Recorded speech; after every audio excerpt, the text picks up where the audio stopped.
Et si ce que tu perçois comme un non était en réalité un cadeau déguisé? Et si chaque rejet, chaque fermeture de porte, chaque abandon était en réalité un chemin vers toi-même, vers Dieu, vers ta vraie mission? Aujourd'hui, nous allons plonger dans un concept qui renverse les codes de la psychologie classique, reverse psychologie, ou comment utiliser le rejet comme un outil spirituel de croissance. Inspiré des enseignements du prophète Muhammad, inspiré de l'amour divin contenu dans chaque épreuve, inspiré par les versets d'Allah. Le rejet est une direction déguisée. Il y a des jours où le non claque plus fort qu'une gifle, où les portes se ferment sans ménagement, sans explication, où l'on te tourne le dos, où l'on t'efface, comme si ta présence dérangeait l'équilibre d'un monde qui n'a jamais vraiment voulu de toi. Mais ce que tu perçois comme une injustice est peut-être une divine protection. Le rejet, ce n'est pas forcément une punition, c'est parfois un recalibrage, une main invisible qui te pousse ailleurs, loin de ce qui t'aurait brisé, loin d'une illusion que tu prenais pour une promesse. Regarde le prophète Muhammad. Quand il fut rejeté à Taïf, ce n'était pas un simple désaveu, c'était une tempête d'humiliation, des pierres, du sang, des regards pleins de mépris. Et pourtant, il ne s'est pas effondré. Il a levé les mains, brisé mais digne, et il a dit « Si tu n'es pas en colère contre moi, alors je ne me soucie pas de ce qu'ils me font. » Ce rejet ne fut pas une fin, c'était une transition. Peu après, Allah l'éleva, littéralement, vers les cieux, à l'Isra ou à l'Miraj. Comme si le bas l'avait nié pour que le haut l'embrasse. Dans le Coran, un éclair de sagesse traverse les cœurs hésitants. Mais il se peut que vous détestiez quelque chose alors que c'est un bien pour vous. Et il se peut que vous aimiez quelque chose alors que c'est un mal pour vous. Allah sait, et vous, vous ne savez pas. Sourate Al-Baqarah 2:216. Parfois, ton rejet, c'est ton redémarrage. Un feu rouge qui t'empêche d'entrer dans une maison en flammes. Alors, pose-toi cette question. Et toi, que fais-tu de tes rejets? Les pleures-tu comme des défaites? Ou les traduis-tu comme des signes? Pas des points d'arrêt, des points de départ. Le rejet te révèle à toi-même. Il y a des silences qui pèsent plus que 1000 mots. Celui d'un message ignoré, celui d'un regard qui t'évite, celui d'un entourage qui un jour te célèbre et le lendemain t'oublie. Et dans ce vide laissé par les autres, une question résonne sans relâche. Qui suis-je? Quand plus personne ne me voit, le rejet te dépouille. Il arrache les masques que tu avais appris à porter pour plaire, pour t'intégrer, pour être validé. Il te met à nu. Et dans cette nudité, il te ramène à l'essentiel. Toi, sans décor, sans filtre. C'est là que tu découvres la vérité la plus inconfortable et la plus libératrice. Ta valeur n'est pas négociable. Elle ne dépend pas de ceux qui t'acceptent, mais de celui qui t'a façonné. Le rejet est souvent un miroir. Il te montre les fissures que tu tentais de cacher, les blessures que tu ignorais, et surtout, il révèle ta résistance. Car si tu peux rester debout quand tout t'invite à plier, c'est que quelque chose en toi est plus grand que l'épreuve.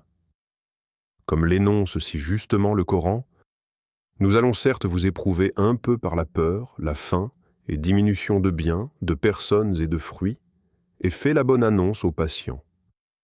Sourate Al-Baqarah 255. Ce n'est pas un rejet, c'est un rappel, un retour forcé vers ton essence, vers cette version de toi que tu avais peut-être oubliée, noyée dans le besoin d'être aimé, validé, reconnu. Et si le rejet des autres était en réalité une invitation d'Allah à te retrouver, le rejet réveille ta résilience. Chaque non n'est pas une fin, c'est un champ d'entraînement, invisible mais essentiel. Une forge où se forment les âmes solides. Une école où l'on apprend à continuer, même quand tout semble contre soi. Regarde Youssouf alayhi salam. Rejeté par ses propres frères, pas par des étrangers, jeté dans un puits, vendu comme esclave, puis enfermé à tort dans une prison. À première vue, c'est l'histoire d'une injustice. Mais en réalité, c'est le récit d'une ascension. Car l'homme qu'ils ont tenté d'enterrer, c'est celui qu'Allah a élevé. Pas malgré les rejets, à travers eux. C'est dans l'oubli qu'il a été purifié. C'est dans l'injustice qu'il a été façonné. Et c'est dans l'attente qu'il a appris la patience. Le rejet humain est souvent l'introduction d'une élévation divine.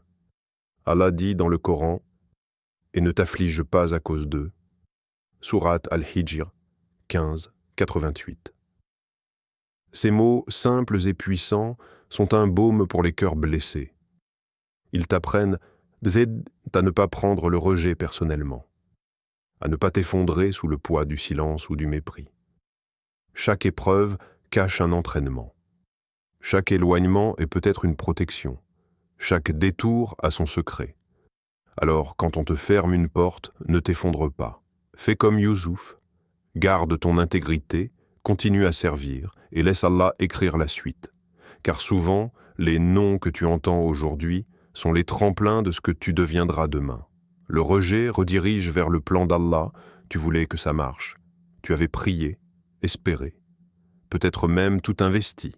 Et pourtant, la réponse a été non. Pas parce que tu n'étais pas assez, mais peut-être parce que ce que tu voulais n'était pas assez pour toi, pas aligné avec ce qu'Allah avait prévu. Il y a des chemins que tu traçais avec force et qu'il a effacés avec douceur. Des projets que tu serrais fort entre tes mains et qu'il a fait glisser pour t'en libérer. C'est dur de lâcher prise quand on ne comprend pas. Mais parfois, l'absence d'une chose est la présence d'autre chose, quelque chose de meilleur, de plus juste, de plus vrai. Le Coran nous le rappelle avec une clarté qui coupe court à toute illusion de contrôle. Et ton Seigneur crée ce qu'il veut et il choisit. Il ne leur appartient pas de choisir. Sourate Al-Qasas 28, 68. C'est là que se cache le soulagement. Tu n'as pas à tout comprendre pour avoir confiance. Tu n'as pas à choisir quand celui qui t'a créé a déjà choisi pour toi. Le rejet n'est pas toujours une sanction. C'est parfois une direction invisible, un non terrestre pour un oui céleste. Et si tu savais ce qu'Allah sait, tu le remercierais pour chaque porte qu'il a fermée. Alors, la prochaine fois qu'un plan s'effondre, ne cherche pas forcément à le reconstruire. Regarde autour. Peut-être qu'un autre chemin s'ouvre. Pas celui que tu avais prévu, mais celui que tu devais prendre. Le rejet détache ton cœur du monde. Il y a un moment où tu te rends compte que courir après l'acceptation te laisse essouffler, et que malgré tous tes efforts, certains cœurs restent fermés, certains cercles te repoussent, certaines personnes t'oublient. Et si c'était voulu?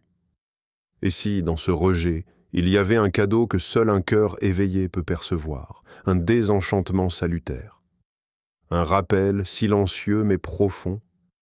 Ce monde n'est pas ton refuge. Quand on te ferme les bras ici-bas, il t'ouvre les siens là-haut. Non pas parce que tu n'es pas digne d'amour, mais parce qu'il veut que ton cœur apprenne à aimer sans s'accrocher, sans idolâtrer, sans s'oublier, sans se perdre dans l'éphémère. Écoute ce verset comme un murmure céleste. Ne convoite pas ce que nous avons donné à certains d'entre eux comme jouissance éphémère de la vie présente. Sourate Taha 20, 131. Ce monde est un passage, pas une destination, une halte, pas une maison. Et parfois, Allah utilise le rejet pour t'arracher à tes illusions, pour que tu vois clair, pour que tu vives libre. Il retire ce à quoi tu tenais, pour que tu t'attaches à lui seul, pas par cruauté, par miséricorde. Le rejet devient alors un rappel, un appel discret vers l'essentiel, vers l'amour qui ne trahit pas, vers la présence qui ne s'absente jamais. Et peut-être qu'un jour, tu regarderas en arrière et tu comprendras que c'est dans le manque que ton cœur s'est rempli. Mais pas du monde, de lui. Le rejet est un miroir. Ce n'est pas toujours ce que tu perds qui fait mal, mais ce que cela réveille en toi. Ce qu'on appelle rejet de l'extérieur est souvent un reflet de l'intérieur. Et si tu regardais ce moment non pas comme une fermeture, mais comme un miroir qui ne juge pas, mais qui révèle, pas ce que tu n'as pas, mais ce que tu dois encore réparer. Car souvent, ce n'est pas la personne qui t'a rejeté que tu pleures, c'est la blessure plus ancienne qu'elle a touchée, celle que tu n'as jamais pris le temps d'écouter. Et si ce rejet, aujourd'hui, était une chance d'aller à sa rencontre? Allah dit dans le Coran avec une vérité qui perce les excuses.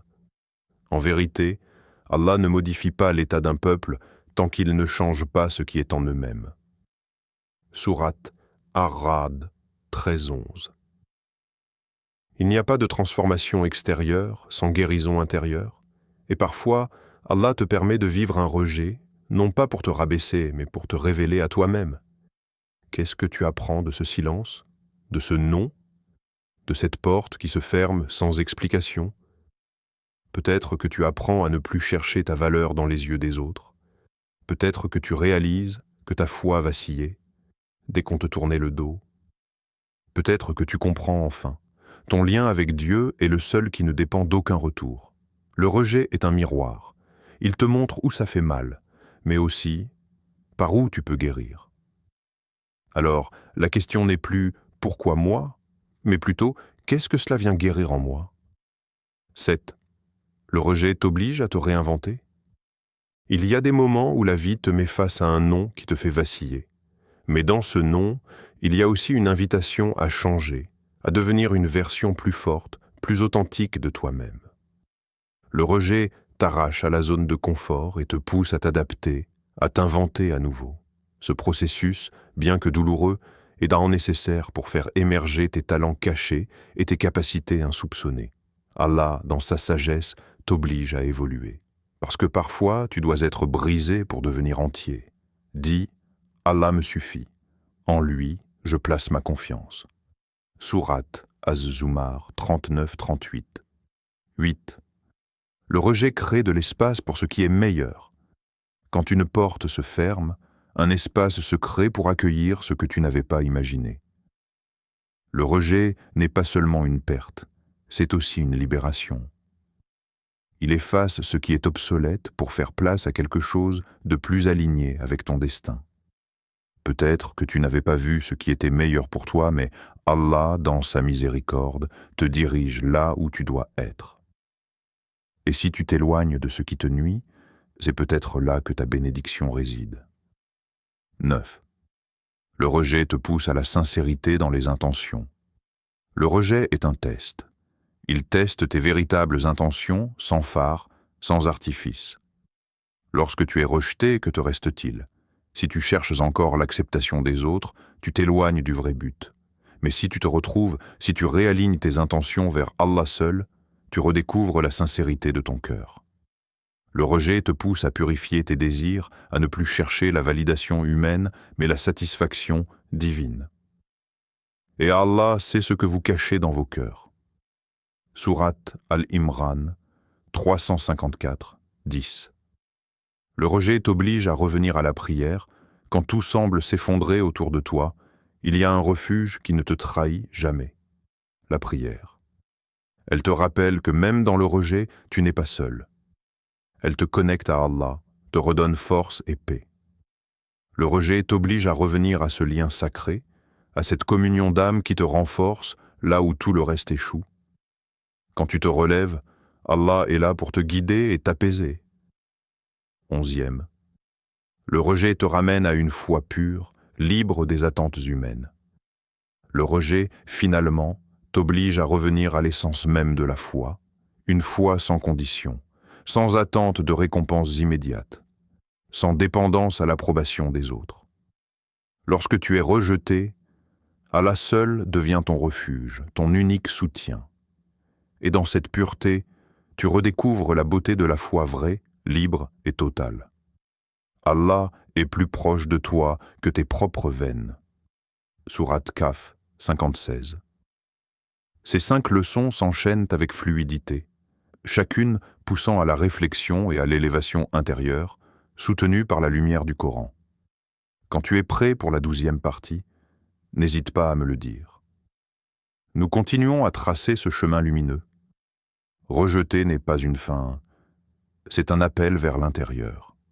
C'est une porte que le monde ferme pour que tu ouvres celle du ciel. Ne cherche pas à comprendre chaque nom. Vis-le, ressens-le.